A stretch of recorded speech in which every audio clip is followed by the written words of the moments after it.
How many knew that today is the 100th anniversary of Father's Day?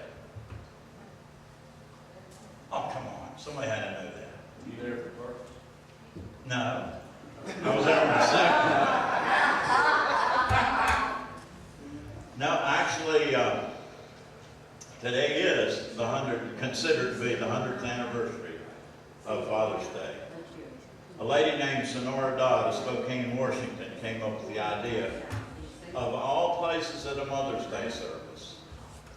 She went to the Spokane Ministerial Association and the YMC, and after much work, she got them to declare in Spokane, Washington, the 19th of June, 1910, as the first Father's Day. Actually, it became the third.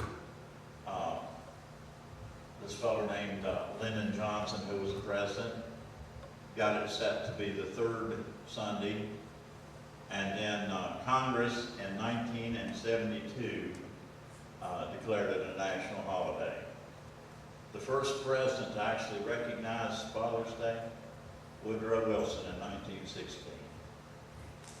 So now you've had your politics and your history lesson all in the same quick breath. I was trying to think, what would be a good message for tonight as it's Father's Day? And I got to thinking about this fellow in the Bible that was probably more people looked up to as the father of everything than anybody. His name started to be Abram. We read about him back in Genesis. God came to him one day and he says, Abram, he says, I got a job for you. I'm going to make you father of many nations. But he said, what you need to do is pack up everything you got and leave town. He wasn't just leaving town, he had to leave his father and mother, take his stuff and go. Well, that starts out in the book of Genesis, chapter 12, verse 1. Verse 2 is where it tells him they'll make him.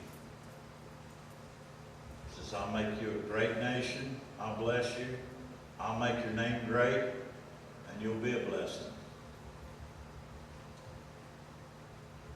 Abram did what God told him to do. He packed up everything. Now this is some of the things he packed up.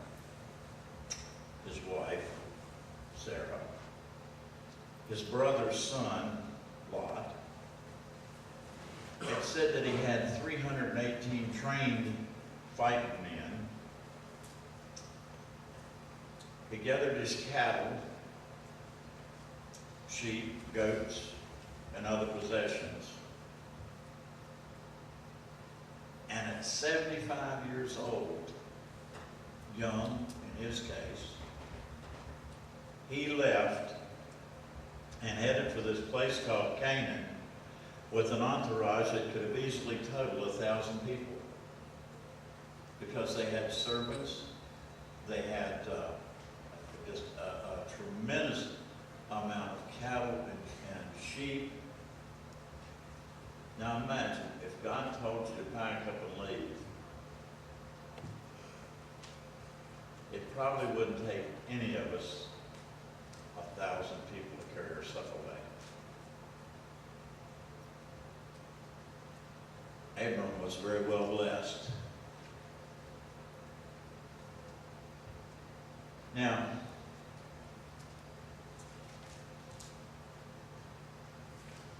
sometimes we stop and say, okay, what does God really want us to do? Send Alan out to sing.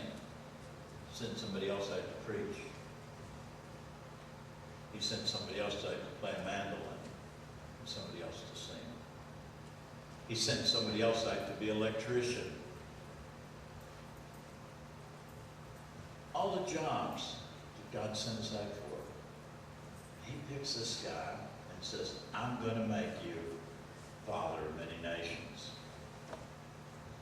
Now, sometimes we don't really listen to what God's telling us. And Abram was no exception. Here's Abram going out there, heading for Canaan, and he's out there and he says, well, maybe I'll wander a little south. Maybe I'll wander a little further south. God says, oh, we'll fix this. We just caused famine in the land. So what does Abram do now? Instead of trusting God and staying there and letting God look after him, he goes to Egypt. God didn't want to do that at all. And as good as Abram was, he and his wife Sarah get to Egypt. And when they get to Egypt, Sarah's like 75 years old. Okay? Now, this is the part that really confuses me. They must have done things different in the old days than they do now. Because this guy, Abram, had a wife that was so pretty that he was scared somebody was going to kill him and take her away.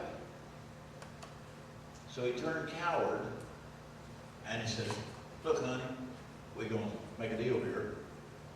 You're going to be my sister and I'll be your brother.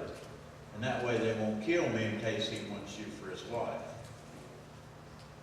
Now, guys, we don't do that now, okay?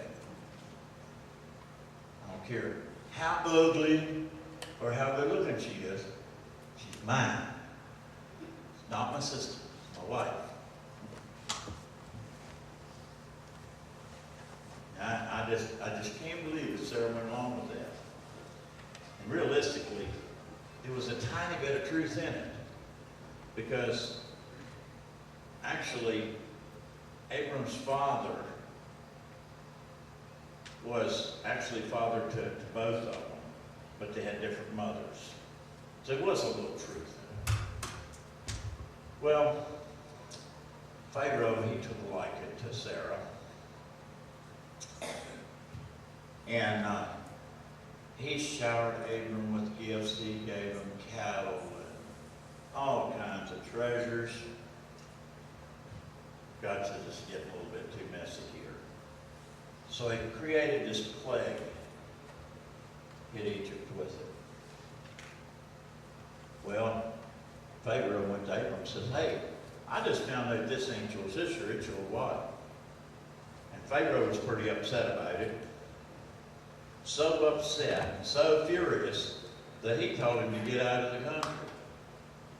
Famine or no famine in Canaan. He was so mad that he sent an armed guard with Abram and all of his people that he brought down to Egypt. The whole army escorted him out of Egypt.